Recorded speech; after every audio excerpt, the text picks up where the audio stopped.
ನಮಸ್ಕಾರ. ನಾನು 10 ಜನಕ್ಕೆ ಮಾತ್ರ ಹೇಳಿದೆ ನಮಸ್ಕಾರ. ಎಲ್ರಿಗೂ ನಮಸ್ಕಾರ. ಈಗ ಪಾಲಿಟೆಕ್ನಿಕ್ ಗೊತ್ತಾಯ್ತು. ಸಮಾರಂಭಕ್ಕೆ ನನ್ನ ಮುಖ್ಯ ಅತಿಥಿಯಾಗಿ ಕರೆದು 2 ವರ್ಷ ಆದಮೇಲೆ ಈ ಕಾಲೇಜಿಗೆ ನನಗೆ ಆಹ್ವಾನ ಮಾಡಿ, ಲಾಸ್ಟ್ ಒಂದ್ಸಲ ನಾನೇ ಬಂದಿದ್ದೆ ಕಾಲೇಜಿಗೆ. ನಿಮ್ಮಲ್ಲಿ ಏನು ಸಮಸ್ಯೆ ಇದೆ ಅಂತ ಕೇಳೋಕ್ಕೆ ಅಂತ ಬಂದಿದ್ದೆ. ಆಗ ಪ್ರಿನ್ಸಿಪಾಲ್ರು ಇಲ್ಲ, ಬೇರೆ ಪ್ರಿನ್ಸಿಪಾಲ್ರಿದ್ದರು. ಆಗ ಕಾಂಪೌಂಡ್ ವ್ಯವಸ್ಥೆ ಆಗಲೇಬೇಕು ಅಂತ ಮನವಿ ಕೊಟ್ಟರು. ಈ ಕೂಡಲೇ ಸರ್ಕಾರಕ್ಕೆ ನನ್ನ ಗಮನ ಸೆಳೆದು, ಸಂಬಂಧಪಟ್ಟ ಸಚಿವರನ್ನ ಗಮನ ಸೆಳೆದು, ಮೊನ್ನೆ ಸೆಷನಲ್ಲಿ ಪರ್ಸ್ನಲಾಗಿ ಮೀಟ್ ಮಾಡಿ, ನನಗೆ ಪಾಲಿಟೆಕ್ನಿಕ್ ಕಾಲೇಜಿದೆ, ಮಾನ್ಯ ದಿವಂಗತ ಆಲಂಗೂರು ಸೀನಣ್ಣ ಮಾಡಿರ್ತಕ್ಕಂಥ ಕಾಲೇಜು. ಬಹುಶಃ 500 ಜನ ಮಕ್ಕಳು ಇಲ್ಲಿ ವಿದ್ಯಾಭ್ಯಾಸ ಮಾಡ್ತಾಯಿದ್ದಾರೆ. ನಾನು ಎಲ್ಲ ಕಾಲೇಜು ಇಂಪ್ರೂವ್ ಮಾಡಿದ್ದೀನಿ, ಈ ಕಾಲೇಜ್ ನಾನು ಕೈ ಹಾಕಿಲ್ಲ.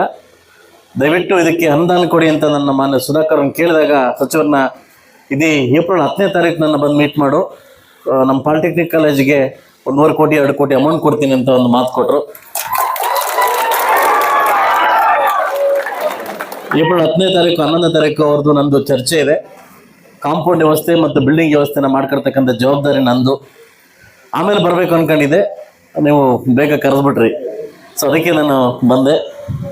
ಗೌರವಾನ್ವಿತ ಪ್ರಿನ್ಸಿಪಾಲ್ ಆಗಿರ್ತಕ್ಕಂಥ ಶ್ರೀಮತಿ ಕವಿತಾ ಮೇಡಮ್ ಅವರು ನನ್ನ ಜೊತೆ ಅಸೀಲರಾಗಿದ್ದಾರೆ. ಎಲ್ಲ ಪ್ರಾಧ್ಯಾಪಕ ವರ್ಗದವರು ಹಾಗೂ ಎಲ್ಲ ನಾಯಕರು ಕೂಡ ನನ್ನ ಜೊತೆ ಅಸೀಲರಾಗಿದ್ದಾರೆ.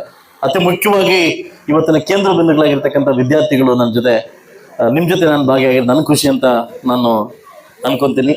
ಯಾಕೆಂತಂದರೆ ಇನ್ನು ಸ್ವಲ್ಪ ಆಗಿದ್ರೆ ನನ್ನ ಕಣ್ಣಲ್ಲಿ ನೀರು ತರಿಸ್ಬಿಡ್ತಿದ್ರು ಮಾಸ್ಟ್ರು. ಈಗ ಇಷ್ಟೊತ್ತು ಮಾತಾಡ್ತಿದ್ರಲ್ಲ, ಸೊ ನಾನು ಯಾವುದೋ ಮೂಡಲ್ಲಿ ಕಾಲೇಜಿಗೆ ಬಂದೆ. ಮಾರ್ಚ್ 31 ಆದಮೇಲೆ 8 ದಿವಸ ನಮ್ಗೆ ನಿದ್ದೆ ಬರೋಲ್ಲ.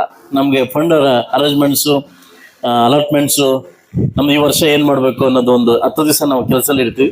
ಯಾವ ಓನ್ ಕಂಪ್ನಿ 7 ಕಂಪ್ನಿ ಇದೆ, 13,600 ಜನ ಎಂಪ್ಲಾಯ್ಸ್ ಇರೋದ್ರಿಂದ ಎಲ್ಲೆಲ್ಲ ಏನೇನು ಮಾಡಬೇಕು, ಮಾಡಬೇಕು 8 ಡೇಸ್ ಬ್ಯುಸಿಲಿ ಇರ್ತೀವಿ. ರಾತ್ರಿ 2 ಗಂಟೆ ತನಕ ಬ್ಯುಸಿಲಿ ಇದ್ದು ಮಲಗಿ ಓಡ್ ಬಂದಾಗ ನನಗೆ ಮೂಡಲ್ಲಿ ಇರಲಿಲ್ಲ. ಬಟ್ ಆದರೆ ನಾನು ಪರ್ಸ್ನಲ್ ಲೈಫ್ನ ಟಚ್ ಮಾಡಿಬಿಟ್ರು ಅವರು. ನಾನೆಲ್ಲೂ ಹೇಳ್ಕೊಳ್ಳಲ್ಲ, ನಾನು ಯಾರ ಹತ್ರನೂ ನನ್ನ ಪರ್ಸ್ನಲ್ ಲೈಫ್ನ ಹೇಳ್ಕೊಳಕ್ಕೆ ಹೋಗಲ್ಲ. ಯಾಕಂದರೆ ಸಮಾಜದಲ್ಲಿ ಹೇಳ್ಕೊಂಡ್ರೆ ಒಂಥರ ಚಿಂತೆ, ಹೇಳ್ಕೊಂಡಿದ್ರೆ ಇನ್ನೊಂಥರ ಚಿಂತೆ. ನಿಮ್ಮೆಲ್ರಿಗೂ ಪರ್ಸ್ನಲ್ ಟಚ್ ಆಗಿರ್ಬೋದು. ಅಂದರೆ ನಮ್ಮ ಸಮಸ್ಯೆ ಇನ್ನೊಬ್ಬರ ಹತ್ರ ಹೇಳ್ಕೊಂಡಾಗ ಅವ್ರು ಹೇಗೆ ರಿಸೀವ್ ಮಾಡ್ಕೊತಾರೆ ಅದ್ರ ಮೇಲೆ ಡಿಪೆಂಡ್ ಆಗ್ತದೆ. ಅವ್ರು ಹೇಗೆ ರಿಸೀವ್ ಮಾಡ್ಕೊತಾರೆ ಅದ್ರ ಮೇಲೆ ಡಿಪೆಂಡ್ ಆಗುತ್ತೆ. ಸಮಯ ಬಂದಾಗ ಕೆಲವೊಮ್ಮೆ ಹೇಳ್ಬೇಕೋ ಬೇಡ ನಾಚಿಕೆ ಆಗುತ್ತೆ ನಮಗೆ. ಯಾಕೆ ಹೇಳಿ, ಎದುರಾಡಿ ಹೆಂಗಿರ್ತದೆ ನಮ್ಗೆ ಗೊತ್ತಾಗಲ್ವಲ್ಲ. ಎದುರಾಡಿ ಮೇಲೆ ಡಿಪೆಂಡ್ ಆಗ್ತದೆ. ನಮ್ಮ ಕಷ್ಟಗಳನ್ನ ಎದುರಾಡಿಗೆ ಹೇಳಿದಾಗ ಅವ್ರು ಒಳ್ಳೆತನ ತಗೊಂಡ್ರೆ ನಮ್ಗೆ ಒಳ್ಳೆತನ, ಅವ್ನು ಕೆಡ್ದ ಪ್ರತಿಬಿಂಬಿಸಿ ನಮಗೆ ಅತಿ ಕೆಟ್ಟದಾಗ ಆಗ್ತದೆ. ಅದನ್ನು ನನ್ನ ಜೀವನದಲ್ಲಿ ಪ್ರತಿನಿತ್ಯ ಕೂಡ ಅನುಭವಿಸಿದ್ದೀನಿ ನಾನು. ಅದರಿಂದ ನಾನು ಪರ್ಸ್ನಲ್ ಲೈಫ್ನ ಯಾರಿಗೂ ಟಚ್ ಮಾಡೋಕ್ಕೆ ಹೋಗಲ್ಲ. ಒಂದು ದಿವಸ ಪಬ್ಲಿಕ್ ಟಿವಿಯಲ್ಲಿ ನನಗೆ ಕೆಣಕ್ಬಿಟ್ರು ನನ್ನ ಲೈಫ್ನ. ಅದು ಸ್ವಲ್ಪ ವೈರಲ್ ಆಗ್ಬಿಡ್ತು, ನನಗೆ ತುಂಬ ವೈರಲ್ ಆಗ್ಬಿಡ್ತು. ಅದರಿಂದ ನಾನು ಪರ್ಸ್ನಲ್ ಲೈಫ್ನ ಯಾರ ಜೊತೆ ಹೇಳೋಕ್ಕೆ ಹೋಗಲ್ಲ. ಕೆಲವು ಸಂದರ್ಭ ಬಂದಾಗ, ಹೇಳ್ಕೊಳ್ಳೋ ಪರಿಸ್ಥಿತಿ ಬಂದಾಗ, ನನ್ನಿಂದ ಇನ್ನೊಬ್ರಿಗೆ ಹೆಲ್ಪ್ ಆಗುತ್ತೆ ಅನ್ನೋ ಕಾರಣ ಕಷ್ಟ ಬಂದಾಗ ಖಂಡಿತವಾಗಿ ನಾನು ಹೇಳ್ತೀನಿ. ನಾನು ಖಂಡಿತವಾಗ್ಲೂ ಹೇಳ್ತೀನಿ. ಯಾಕಂದರೆ ನಾನು ಕೂಡ ದೊಡ್ಡ ಕನಸನ್ನು ಎತ್ಕೊಂಡು ಬಂದಿರತಕ್ಕಂಥ ವ್ಯಕ್ತಿ. ನನಗೂ ಯಾವುದೋ ಬ್ಯಾಕ್ಗ್ರೌಂಡ್ ಇಲ್ಲ, ಜಮೀನ್ದಾರ್ ಬ್ಯಾಕ್ಗ್ರೌಂಡ್ ಆಗಲಿ ಇಲ್ಲ ಇನ್ನೊಂದು ಬ್ಯಾಕ್ಗ್ರೌಂಡ್ ಆಗಲಿ ಯಾವುದೂ ನನ್ನ ಹತ್ರ ಇರಲಿಲ್ಲ. ಒಂದೇ ಒಂದು ಬ್ಯಾಕ್ಗ್ರೌಂಡ್ ಇತ್ತು, ನನಗೆ ಹಸಿವಿತ್ತು. ಅಂದರೆ ನನಗೆ ಬರ್ನಿಂಗ್ ಡಿಸೈರ್ ಇತ್ತು. ಡಿಸೈರಲ್ಲಿ ಬರ್ನಿಂಗ್ ಓಡಲೇಬೇಕು ಅನ್ನೋ ಪರಿಸ್ಥಿತಿ ಬಂದಾಗ ಓಡಿದ್ದೆ ಹೊರತು ಬಹುಶಃ ಯಾವುದೋ ಇದರಿಂದ ನಾನು ಓಡಿಲಿಲ್ಲ. ಸೊ ಅದರಿಂದ ಇವತ್ತು ನನ್ನ ಕಾಲೇಜಿಗೆ ಕರೆದಿದ್ರಿ. ಖಂಡಿತವಾಗ್ಲೂ ತುಂಬ ಸಂತೋಷ ಆಗ್ತಾಯಿದೆ ನನಗೆ. ಇವತ್ತಿನ ದಿವಸ ನಾನು ಅದೇನೋ ಹೊಗಳಬೇಕು ಇಲ್ಲ MLA ಥರ ಏನೋ 4 ಮಾತು ಹೇಳ್ಬಿಡ್ಬೇಕಂತ ನಾನು ಬಂದಿಲ್ಲ. I am happy. ಇವತ್ತು ನಾನು ತುಂಬ ಸಂತೋಷ ಆಯಿತು. ನಾನು ಒಳಗಡೆ ಎಂಟ್ರಿ ಆಗಿದ್ದಕ್ಕೆ ತುಂಬ ಸಂತೋಷ ಆಯಿತು. ಇದಕ್ಕೆ ಪ್ರತಿಫಲ ನಿಮಗೆ ಸಿಕ್ಕೇ ಸಿಗುತ್ತೆ. ನನ್ನೊಂದು ಸ್ಟೈಲ್ ಏನಂತಂದರೆ, ನಾನು ಹೇಳಿ ಮಾಡಲ್ಲ. ಈ ಕೆಲವ್ರು ಹೇಳ್ತಾರೆ ರಾಜಕಾರಣ, ನೀನು ಅದು చేస్తా ಇದು చేಸ್ತಾ ಈ ಉತ್ರ್ಕೊಂಬರಂತಾರ. ಈ ಜನ 3 ಜನ ಇರ್ತಾರೆ. ಹೆಂಗೆ ಅಂತಂದ್ರೆ, ಒಂದು ಉತ್ರ್ಕೊಂಬರಂತಾರ. ಅವರು ಹೆಣ್ಮಕ್ಳು ನೋಡಿದ್ರೆ ಅವ್ನು ಅದು ಮಾಡ್ತೀನಿ ಇದು ಮಾಡ್ತೀನಿ, ಅವ್ನ ಕಣ್ಣಲ್ಲಿ ಹಿಂಗೆ ಇರ್ತದೆ, ಅದು ಮಾಡ್ತೀನಿ ಇದು ಮಾಡ್ತೀನಿ, ಅವನೇನು ಮಾಡಲ್ಲ. ಇನ್ನೊಂದು ಆಂಜನೇಯ ಅಂತಾರ. ಅವ್ನಿಗೆ ಏನಂತಂದ್ರೆ ಒತ್ತಬೇಕು, ಅವ್ನಿಗೆ ನಿನ್ನ ಕೈಲಿ ಆಗುತ್ತೆ ಎದ್ದೇಳು ಅಂತ. ಅದಲ್ಲ, ಅವಾಗ ಹೌದಾ ನನ್ನ ಕೈಲಿ ಆಗುತ್ತಾ ಅನ್ನೋ ಸಂದರ್ಭ ಎದ್ದೇಳೋದು. ಇನ್ನೊಬ್ಬರು ನಿಮ್ಗೆ ಗೊತ್ತಿದೆ, ಅಮ್ಮನ್ನು ಒಳಗಡೆ ಹೋಗೋದು ಗೊತ್ತು, ಬರೋದು ಗೊತ್ತಿಲ್ಲ, ಹೋಗೋದು ಮಾತ್ರ ಗೊತ್ತು, ಬರೋದು ಗೊತ್ತಿರಲ್ಲ.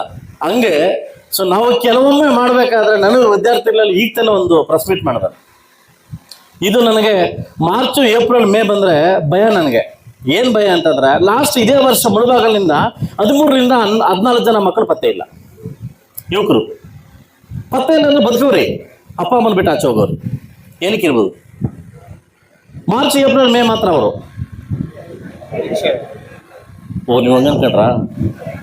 IPL ಯಾರು ನೋಡ್ತೀರಿ? ಕರೆಕ್ಟಾಗಿ ಹೇಳ್ಬೇಕು. IPL ನಾನು ನೋಡ್ತೀನಿ. IPL ಯಾರು ನೋಡ್ತೀರಿ? ನಿಯತ ಕೈ ಎತ್ಕೊಡ್ರಿ ಹಂಗೆ. ಓಕೆ, ಬೆಟ್ಟಿಂಗ್ ಯಾರು ಆಡ್ತೀರಿ? ಅಬ್ಬ, ಅವನಾರ ಹಿಂದೆ ಇದೆ ನೋಡು, ಅವನು ಹೇಳ್ಕೊಂಡ್ಬಿಡ್ರಿ ಕಡೆ. ಇದು ನಮ್ಮಲ್ಲಿ ಬಂದಿರತಕ್ಕಂಥ ಒಂದು ಪ್ರಾಬ್ಲಮ್ ಏನು ಗೊತ್ತಂದ್ರೆ, ಇದು ಮುಳಬಾಗಿಲು ತಾಲೂಕಲ್ಲಿ ಕೋಲಾರ ಜಿಲ್ಲೆಯಲ್ಲಿ ಬೆಟ್ಟಿಂಗ್ ದಂಧೆ ಸಿಕ್ಕಾಕೊಂಡು ಮಕ್ಕಳು ಎಷ್ಟು ಒದ್ದಾಡ್ತಾ ಇದ್ದಾರೆ. ನೋಡ್ಲಿಕ್ಕೆ ಮಾಡಲಿಕ್ಕೆ ಸುಂದರವಾಗಿ ಕಾಣಿಸ್ತಿದೆ, ಬಟ್ ಯಾರೂ ಗೆಲ್ಲಕ್ಕಾಗಲ್ಲ. ದಯವಿಟ್ಟು ಈ ಕೆಲಸಕ್ಕೆ ಹೋಗ್ಬೇಡಿ. ಯಾಕೆಂತಂದ್ರೆ ಕೆಲವೊಮ್ಮೆ ಜೀವನದಲ್ಲಿ ನಾವೇನು ಬುದ್ಧಿವಂತಿಕೆಯಿಂದ ಆಡ್ಬೇಕಂತ, ಬುದ್ಧಿವಂತಿಕೆಯಲ್ಲಿ ಅದು ಹೆಂಗಿರ್ಬೇಕಂದ್ರೆ ಬುದ್ಧಿವಂತಿಕೆ. ಕೆಲವು ಅತಿ ಬುದ್ಧಿವಂತಿಕೆಯಿಂದ ಆಡ್ತಾರೆ. ನಾವು ಯಾವುದೋ ಅನ್ವಾಂಟೆಡ್ ಮ್ಯಾಟ್ರ್ ಕೈ ಹಾಕಕ್ಕೆ ಹೋಗ್ಬಾರ್ದು. ನಮಗೆ ನಾನು ತಪ್ಪು ತಿಳ್ಕೊಂಬಿಡೋದು ಮಾತಾಡ್ತೇನೆ. ಯಾರೋ ಒಬ್ಬರು ನಾನು ಗೆಸ್ಟ್ ಹಾಕರಿದ್ರೆ ನಾನು ಎಷ್ಟು ಮಾಡ್ತೀನಿ. ಇನ್ನು ನಾನು ಹೋಗೋದ್ರಿಂದ ಇವ್ರಿಗೆ ಅನುಕೂಲನಾ ಇಲ್ಲ ನನಗೆ ಅನುಕೂಲನಾ, ನನ್ನಿಂದ ಏನಾದರೂ ಆಗುತ್ತಾ ಅನ್ನಂಗಿದ್ರೆ ಮಾತ್ರ ಕಾರ್ಯಕ್ರಮಕ್ಕೆ ಹೋಗ್ತೀನಿ. ನನ್ನ ಕರ್ಕೊಂಡು ಹಾರ ಹಾಕೊಂಡು ಊರೆಲ್ಲ ತೋರಿಸ್ಕೊಂಡು MLA ನಮ್ಮ ಮನೆಗೆ ಬಂದಿದ್ದ ನಮ್ಮ ಮನೆ ನಾನು ಹೋಗಲ್ಲ, ಆ ಕಾರ್ಯಕ್ಕೆ ನಾನು ಹೋಗಲ್ಲ. ಕೆಲವರು ನನ್ನ ಕಾರ್ಡ್ ಕೊಟ್ಟು ಕರೀತಾರೆ, ಇನ್ವಿಟೇಷನ್ ಕಾರ್ಡ್ ಕೊಟ್ಟು ಕರೀತಾರೆ, ಸರ್ ಮದುವೆಗೆ ಬನ್ನಿ ಅಂತ. ಅವ್ರು ಕರೀತಾರೆ ನನ್ನಲ್ಲ, ನನ್ನ ಐಎಂಡ್ ಕಾರ್ಗೆ. ನನ್ನ ಕಾರ್ ಬಲ್ಲ, ಐಎಂಡ್ ಕಾರ್ಲು ಗನ್ಮನ್ ನೋಡಿದ್ರೆ ನಮ್ಮ ಮದುವೆಗೆ MLA ಬಂದಿದ್ದ, ಕರೆಸಿದ್ವಿ. ಬಡವರು ಕರೀತಾರೆ ಮದುವೆಗೆ, ಎಲ್ಲರಿಗಿಂತ ಮುಂಚೆ ಹೋಗ್ತೀನಿ ನಾನು. ಯಾಕೆ ಹೇಳಿ? ಅಲ್ಲೆಲ್ಲ ಥರ ಸಿಗುತ್ತೆ ನಮಗೆ.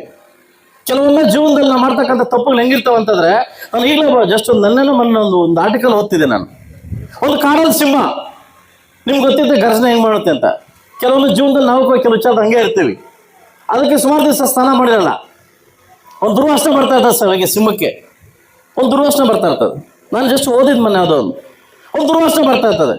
ಅದಕ್ಕೆ ತಡೆಯೋಕ್ಕಾಗಲ್ಲ, ನನ್ನ ಬಾಡಿಯಿಂದ ದುರ್ವಾಸನೆ ಬರ್ತಾ ಇದೆ ಅಂತ. ಅದು ಬರ್ತಾ ಬರ್ತಾ ಬರ್ತಾ ಗಾಡಿ ನಡಿಬೇಕಾದ್ರೆ ಮೊಲ ಸಿಗುತ್ತೆ. ಆ ಮೊಲಂಗೆ ಕೇಳುತ್ತೆ, ಮೊಲ, ನನ್ನ ಬಾಡಿಯಿಂದ ಏನು ವಾಸನೆ ಬರ್ತಾಯಿದೆ ನಿನಗೆ ಅಂತ. ಅದು ಸ್ಮೆಲ್ ಆಗ್ಬಿಟ್ಟು, ಹೌದು ವಾಸನೆ ಬರ್ತಾ ಇದೆ ಅಂದರೆ ನನ್ನ ಬಾಡಿಯಿಂದ ವಾಸನೆ ಬರ್ತದೆ ಅಂತ ಹೇಳ್ತೀಯ. ಗಬಕ್ಕ ತಿಂದಾಕುತ್ತೆ, ಹೇಳಿ ತಪ್ಪಕ್ಕೆ ತಿಂದಾಕುತ್ತೆ. ಹೋಗ್ತಾ ಹೋಗ್ತಾ ಹೋಗ್ತಾ ಅದು ಜಿಂಕೆ ಮರಿ ಬರ್ತದೆ. ಜಿಂಕೆನ ಕೇಳುತ್ತೆ ನನ್ನ ಬಾಡಿಯಿಂದ ಸ್ಮೆಲ್ ಬರ್ತಾ ಇದೆಯಾ ಅದು ಕೇಳುತ್ತೆ. ನೋಡ್ಬಿಟ್ಟು ಬರ್ತಾ ಇಲ್ಲ. ಸ್ವಲ್ಪ ಬುದ್ಧಿವಂತಿಕೆ ನನ್ನ ಮಗನ ಒಂದೇ ತಿಂದ್ಬಿಡ್ತಾರೆ, ಓದಿ ಮಾಡ್ತಾರೆ, ಬರ್ತಾ ಇಲ್ಲ ಅಂತ ಹೋಗಲೇ ಟ್ರೈ ಮಾಡ್ತಾನೆ. ಹೌದಾ, ನನ್ನ ಬಾಡಿಯಲ್ಲಿ ಸ್ಮೆಲ್ ಬರ್ತಾ ಇದೆ ಕೂಡ ಸುಳ್ಳು ಹೇಳ್ತೀಯ ಅಂತ ತಿನ್ನಾಕೋದು. ಹೋಗ್ತಾ ಹೋಗ್ತಾ ಹೋಗ್ತಾ ನರಿ ಸಿಗುತ್ತೆ. ನರಿ, ನನ್ನ ಬಾಯಲ್ಲಿ ನಮ್ಮ ಬಾಡಿ ಸ್ಮೆಲ್ ಬರ್ತಾ ಇದೆಯಾ? ಸ್ವಲ್ಪ ಯೋಚನೆ ಮಾಡಿ, ಯಾಕೋ ನನ್ನ ಮಗನ ಟ್ರಿಗರ್ ಪಾಯಿಂಟ್ ಇದ್ದಂಗೆ ಇದೆ ಇದು. ಸಿಂಹ ಯಾಕೋ ನೆಗಡಿ ಬಂದಿದೆ, ನಂಗೆ ಗೊತ್ತಾಗ್ತಾ ಇಲ್ಲ. ನೆಗಡಿ ಬಂದಿದೆ ನನಗೆ ಗೊತ್ತಾಗ್ತಾ ಇಲ್ಲ. ಸರಿ ಹೋಗೋದು. ಕೆಲವು ಜನನ ಬೇಕಂತ ನಮ್ಗೆ ಸಿಕ್ಕಾಕ್ತಾರೆ. Unwanted matters, unwanted talks, unwanted. ನಮ್ಗೆ ಅಲ್ಲಿ ಕೆಲಸನೇ ಇಲ್ಲ, ನಮ್ಗೆ ಅವಶ್ಯಕತೆ ಇಲ್ಲ, ನಮಗೆ ತಗೊಳಾಕ್ತಾರೆ. ಆದರೆ ಹಿಂದೆ ಬೀಳೋದು ಅವನಲ್ಲ, ಹಿಂದೆ ಬೀಳೋದು ನಾವು. ನಮ್ಮ ಜೀವನದಲ್ಲಿ ಈಗ ನೀವು ದಿಸ್ ಇಸ್ ಫೈನಲ್ ಸ್ಟೇಜ್, ನಮ್ಮ ಮುಂದೆ ಹೋಗ್ಲೇಬೇಕು.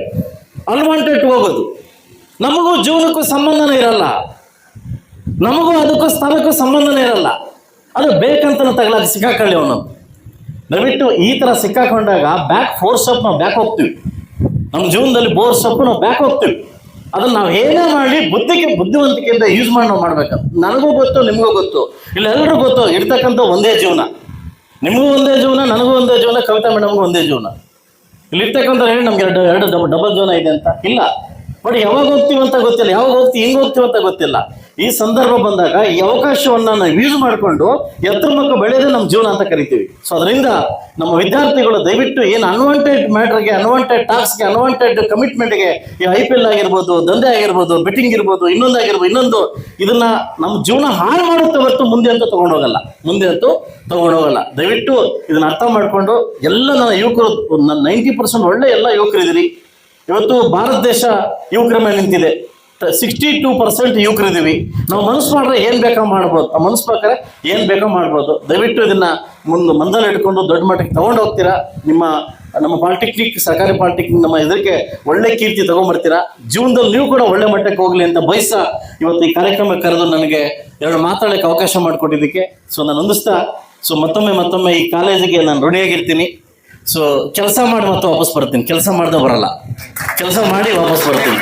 ಓಕೆ, ನಿಮಗೆ ಮುಯಿ ಕೊಟ್ಟು ಬರ್ತೀನಿ. ನೆಕ್ಸ್ಟ್ ಇದೇ ತಿಂಗಳಲ್ಲಿ ನನ್ನ ಭವಿಷ್ಯ ನನಗೆ ಸರ್ಕಾರ ಕಳಿಸಿದ್ದೀನಿ. ನಾನು ಚರ್ಚೆ ಮಾಡಿ ಇದನ್ನು ಅಳವಡಿಸ್ಕೊಂಡು ಖಂಡಿತವಾಗಿ ನಾನು ಬರ್ತೀನಿ ಅಂತ ಹೇಳ್ತಾ, ಎಲ್ಲ ಪ್ರಾಧ್ಯಾಪಕರಿಗೂ, ಎಲ್ಲ ನನ್ನ ಯುವತ ಮತ್ತು ಯುವತಿಯರು ಕೂಡ ಒಂದ್ಸುತ್ತಾ ಈ ಕಾರ್ಯಕ್ರಮ ನನ್ನ ಬರಮಾಡಿ ಮಾಧ್ಯಮ ಮಿತ್ರರು ಕೂಡ ನನ್ನ ಜೊತೆ ಶೇರ್ ಮಾಡ್ಕೊಂಡ್ರೆ ನಿಮಗೂ ಕೂಡ ವಿಶೇಷವಾಗಿ ಧನ್ಯವಾದ ಹೇಳ್ತಾ ನನ್ನ ಕಾರ್ಯಕ್ರಮಕ್ಕೆ ಬಂದಿದ್ದಕ್ಕೆ ಥ್ಯಾಂಕ್ಸ್ ಹೇಳ್ತಾ ಮಾತು ಮುಗಿಸ್ತಾ ಇದ್ದೀನಿ. ಜೈ ಹಿಂದ್, ಜೈ ಕರ್ನಾಟಕ ಮಾತು.